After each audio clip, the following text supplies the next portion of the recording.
Pengantar Administrasi Niaga. Topik ke-25 dari 60 topik. Akuntansi dan analisa keuangan. Interpretasi laporan keuangan. Laporan keuangan yang secara umum dianggap penting adalah laporan laba rugi dan neraca. Laporan laba rugi memperlihatkan pendapatan, biaya dan keuntungan yang diperoleh suatu perusahaan dalam suatu periode tertentu. Sedangkan neraca berisi laporan tentang nilai buku dari semua aset, kewajiban, dan kepemilikan pemilik pada suatu periode waktu tertentu. Pemahaman akan semua informasi yang dilaporkan dalam laporan laba rugi dan neraca sangat diperlukan dalam melakukan analisa keuangan. Pendapatan kotor adalah jumlah penjualan yang diperoleh dikurangi dengan biaya dari barang yang terjual. Ini belumlah selesai. Laba kotor tersebut harus dikurangi lagi dengan biaya operasional yang dikeluarkan perusahaan ketika memproduksi barang tersebut. Biaya operasional ini secara umum ada dua jenis, yaitu biaya produksi dan administrasi.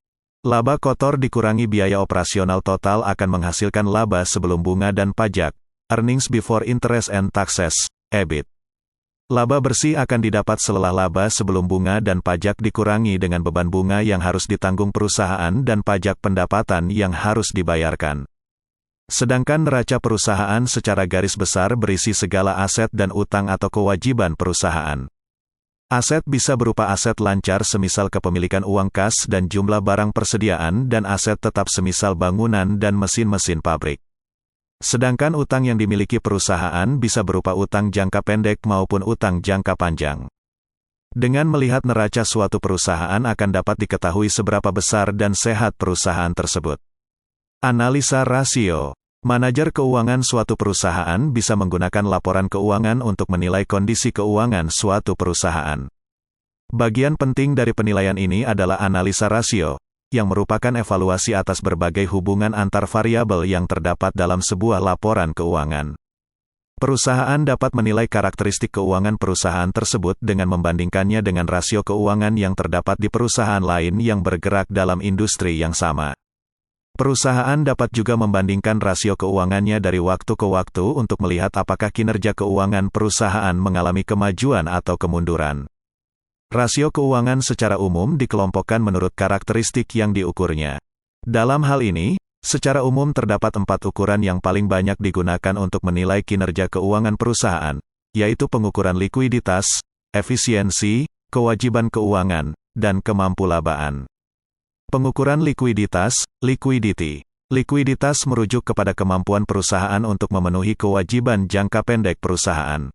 Oleh karena aset lancar, biasanya digunakan untuk membayar berbagai kewajiban, utang, lancar atau kewajiban jangka pendek, maka untuk pengukuran likuiditas biasanya diukur dengan membandingkan antara aset lancar dengan kewajiban jangka pendek yang dikenal sebagai rasio lancar, current ratio. Likuiditas yang tinggi akan meningkatkan stabilitas perusahaan, namun juga dapat mengurangi kemampuan perusahaan dalam menghasilkan keuntungan yang tinggi. Sebagai contoh, memegang uang kas terlalu banyak akan mengurangi kemampuan perusahaan itu untuk berkembang. Uang kas yang tersedia seharusnya bisa digunakan untuk membeli pabrik atau menambah barang persediaan yang nantinya akan dapat mempertinggi tingkat keuntungan perusahaan.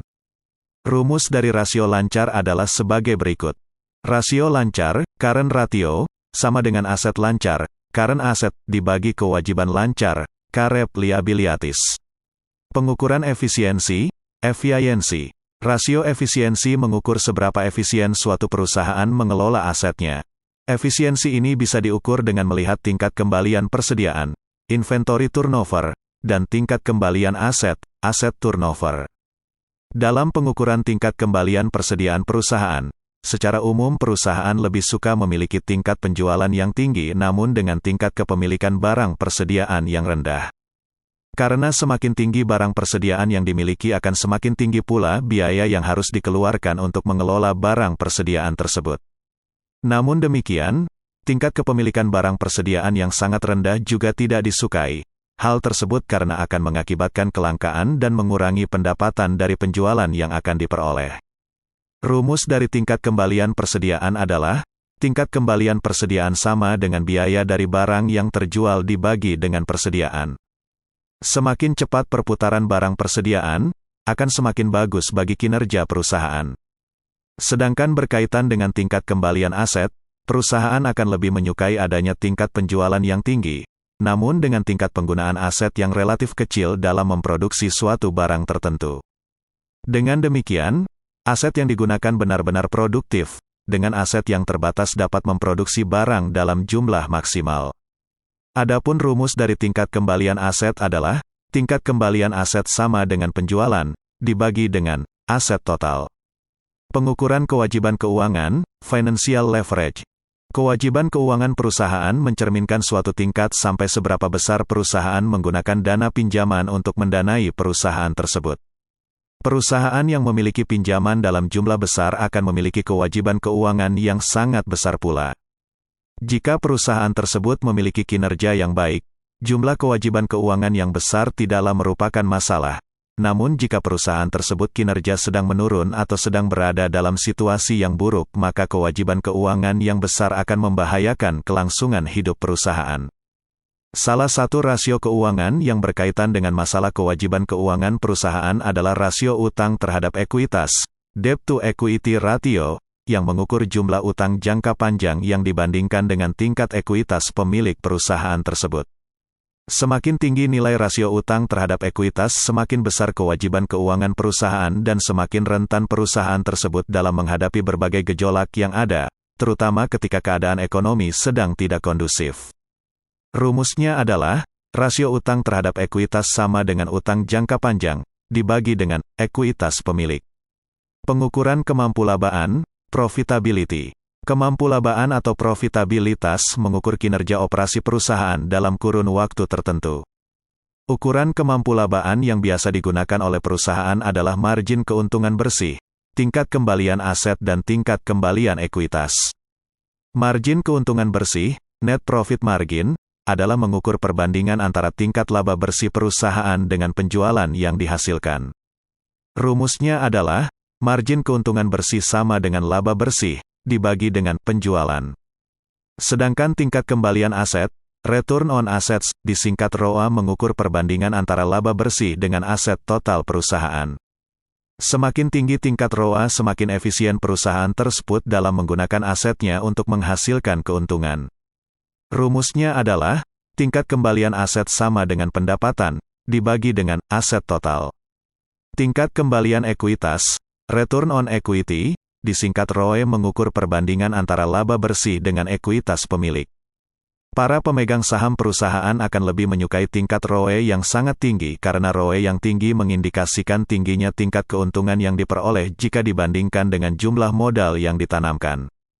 Rumusnya adalah, tingkat kembalian ekuitas sama dengan laba bersih, dibagi dengan ekuitas pemilik.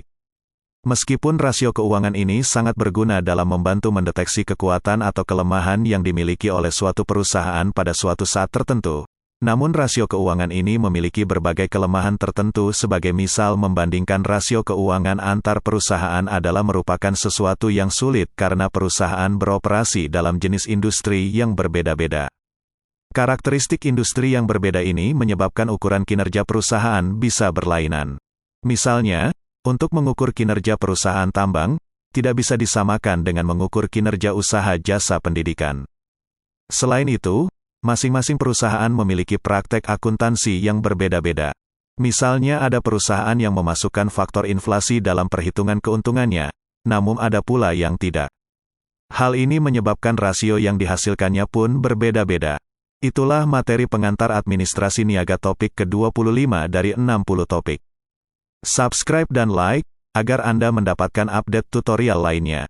Bagikan juga link video ini, agar teman lain juga mendapatkan manfaat channel ini. Sampai jumpa.